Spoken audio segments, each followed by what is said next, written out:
নমস্কার বন্ধুরা, ভিডিও দেখে বুঝতেই পারছো আজকের কি রেসিপি বানাতে চলেছি। হ্যাঁ, আজকের বানাবো সর্ষে পোস্ত ইলিশ। এখন যদিও গরমকাল, বাট দুদিন ছাড়া ছাড়াই বৃষ্টি লেগেই রয়েছে। সকাল থেকে বৃষ্টি পড়ছে আর মনটা চাইছে একটু ইলিশ ইলিশ। তো কী করব, বানিয়ে ফেলাম সর্ষে পোস্ত ইলিশ। প্রথমেই ইলিশ মাছগুলোকে ভালো করে পরিষ্কার করে ধুয়ে নুন হলুদ মাখিয়ে বেশ হালকা করে এপিট ওপিট ভেজে নিলাম। ইলিশ মাছ থেকে কিন্তু বেশ খানিকটা তেল বের হয়েছে, যা পরিমাণে সর্ষের তেল দিয়েছিলাম তার প্রায় ডাবল হয়ে গেছে। এই মাছগুলো ভাজা হয়ে গেছে, তুলে নিলাম। এরপর একটা পেস্ট রেডি করে নিচ্ছি, তার মধ্যে 2 চামচ সর্ষে আর 2 চামচ পোস্ত আর 2টো কাঁচা লঙ্কা। কাঁচা লঙ্কায় বেশ ঝাল ছিল তাই দুটোই দিলাম। যদি কম ঝাল থাকে দুটোর বদলে 4টেও দেওয়া যায়।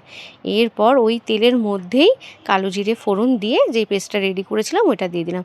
দিয়ে জাস্ট একটু মিক্স করব, কষাবো না কিন্তু, যেহেতু সর্ষে রয়েছে নাহলে কিন্তু তিতো হয়ে যাবে। এর মধ্যে পরিমাণ মতো নুন আর হলুদ দিয়ে আরও কিছুক্ষণ নাড়িয়ে এর মধ্যে ভেজে রাখা মাছগুলো দিয়ে দিলাম।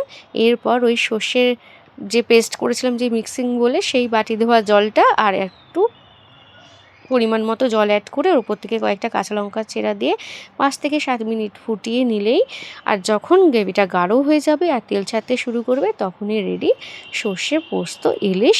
গরম গরম ভাতের সাথে জাস্ট জমিয়ে খাও, আর কোনো কথা হবে না, ভীষণ টেস্টি হয়। প্লিজ বাড়িতে বানাও।